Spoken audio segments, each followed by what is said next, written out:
Assalamualaikum, Shalom, selamat pagi. Perkenalkan, nama saya Trivena, NIM D1B1200072, Program Studi S1 Farmasi.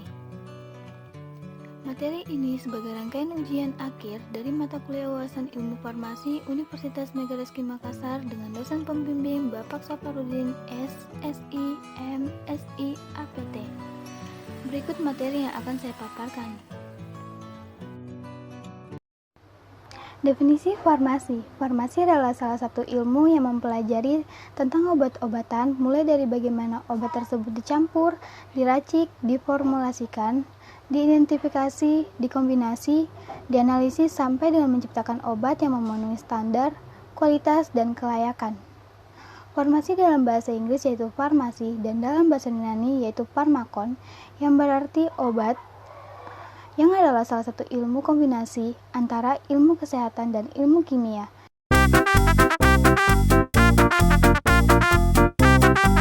Farmasi. Awalnya ilmu farmasi ini berkembang dari para tabib dan pengobatan tradisional yang berkembang di Yunani, Timur Tengah, Asia Kecil, dan Cina. Ilmu pengobatan ini hanyalah dimiliki oleh orang-orang tertentu secara turun-temurun dari keluarga. Ilmu pengetahuan farmasi ini baru muncul pada abad ke-17 di Prancis pada tahun 1797. Setelah berdirinya sekolah kefarmasian dan buku tentang farmasi mulai diterbitkan pada buku pelajaran, majalah, dan farmakop. Kemajuan di farmasi diikuti oleh bangsa Eropa lainnya seperti bangsa Italia, Inggris, Jerman, dan lain-lain. Di Amerika sendiri, sekolah farmasi berdiri pada tahun 1821 di Philadelphia yang mengajarkan tentang ilmu farmakologi, farmakognosi, galenika, dan kimia farmasi. Adapun ilmuwan-ilmuwan yang berjasa dalam perkembangan farmasi. Yang pertama, Hippocrates pada tahun 460-370 sebelum Masehi. Beliau adalah orang yang memperkenalkan ilmu kedokteran dan ilmu farmasi sehingga beliau terkenal dengan bapak ilmu kedokteran. Yang kedua, Dioscorides pada abad 1 Masehi. Beliau adalah orang yang menemukan ilmu tumbuhan obat. Juga beliau menciptakan buku yang berjudul Materia Medica sehingga beliau dikenal dengan bapak ilmu farmakognosi. Yang ketiga, Galenica pada tahun 980-1037. Beliau adalah seorang dokter dan ahli farmasi bangsa Yunani. Beliau yang memulai meracik obat dari tumbuhan sehingga beliau dikenal sebagai bapak ilmu farmasi. Maka dari logo kefarmasian, awalnya logo tersebut bergambar tongkat dan ular, di mana tongkat dan ular tersebut adalah milik Asclepius, seorang dewa yang dikenal sebagai dewa pengobatan dan penyembuhan dalam mitologi Yunani. Tongkat dan ular yang dikatakan memiliki kekuatan untuk menyembuhkan, itu selalu dibawa dewa Asclepius kemanapun dia pergi. Lalu, kenapa tongkatnya berubah menjadi gelas? Sebenarnya itu bukanlah gelas, tetapi mangkuk milik dari anak perempuan dewa Asclepius yang bernama Hygieia. Hygieia dipilih menjadi pengganti ayahnya sebagai dewi kesehatan, kebersihan, dan sanitasi. Disinyalir nama Hygieia merupakan asal mula dari kota Hygienus yang ada sampai sekarang. Menurut kepercayaan Yunani kuno, ular yang melilit pada mangkuk memang menggambarkan kebijaksanaan dan kesembuhan. Hal ini dikarenakan ketika orang mati akan berada pada alam baka yang entah baik atau buruk, dan ular dipercaya bisa berkomunikasi dengan orang mati. Bahkan ular dipercayakan bisa membawa jiwa orang yang telah meninggal untuk membantu kehidupan. Bentuk pendidikan farmasi. Yang pertama, SMK Farmasi, di mana SMK Farmasi digeluti selama 3 tahun lamanya. Yang kedua, D3 Farmasi. D3 Farmasi ditempuh selama 3 tahun, setelah itu akan mendapatkan gelar AMD Farm atau Ahli Media Farmasi. Yang ketiga, Sarjana atau Sastra 1, yang dirancang selama 4 tahun dengan gelar Sarjana atau SSI. sarjana farmasi atau S-Farm atau prodi farmasi klinik dan komunitas.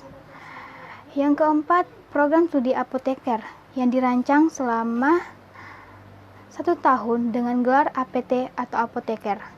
Yang kelima, magister atau sastra 2 yang dirancang setelah selesai dalam 2 tahun dengan gelar magister sains. Materi apa itu obat? Obat adalah senyawa yang digunakan untuk pengobatan suatu penyakit dan semua senyawa kimia yang berpengaruh pada sistem biologis yang merupakan suatu bahan campuran senyawa kimia yang dapat mempengaruhi sistem biologis sehingga dapat mengobati gejala penyakit atau menjadi terapi dari penyakit tersebut dan juga bisa menjadi rehabilitatif obat. Obat bisa bekerja pada terapinya bila ada pada dosis terapinya, tetapi bila obat tidak sesuai dengan dosis terapinya, obat tersebut akan menjadi racun sehingga menjadi toksis untuk pasien. Dan kalau dosis yang diberikan kurang, otomatis obat tidak akan bekerja dengan efektif. Penggolongan obat.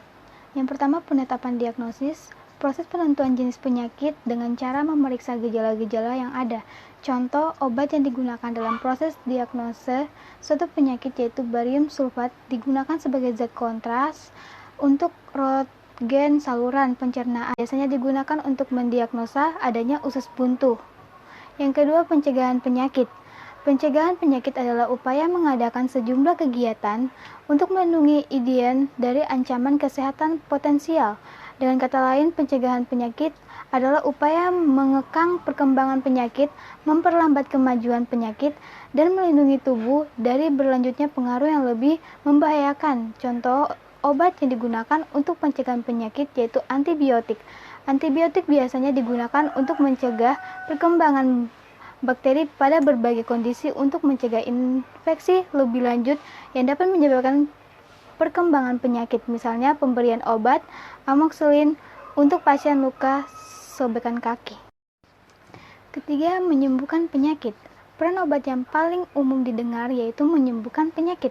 Misalnya penderita penyakit asam lambung yang diberikan obat antasida untuk menetralkan asam lambungnya. Penderita batuk berdahak yang diberikan obat ekspektoran untuk mengeluarkan mukus atau dahaknya, dan masih banyak lagi contohnya. Menurut cara kerjanya, obat dapat dibagi menjadi lokal atau alami dan sistematik. Kalau obat lokal atau alami berasal dari alam seperti dari tumbuhan, hewan, dan mineral. Sedangkan kalau obat sistematik adalah obat yang murni dari hasil sistematik. Contohnya obat sistematik seperti tablet, kapsul, sirup, dan lain-lain. Kalau obat alami tidak memiliki efek farmakologis, kalau sintesis mempunyai efek farmakologis. Adapun penggolongan obat menurut Undang-Undang Kesehatan, yaitu obat narkotika, obat psikotropika, obat keras, obat bebas terbatas, obat bebas. Resep. Resep adalah permintaan tertulis dari dokter hewan kepada apoteker pengelola apotek atau APA untuk menyediakan dan menyerahkan obat kepada pasien sesuai peraturan perundang-undangan yang berlaku. Pembagian resep obat. Yang pertama, tanggal dan tempat ditulisnya resep atau inscriptio. Yang kedua, aturan pakai dari obat yang tertulis atau signatura.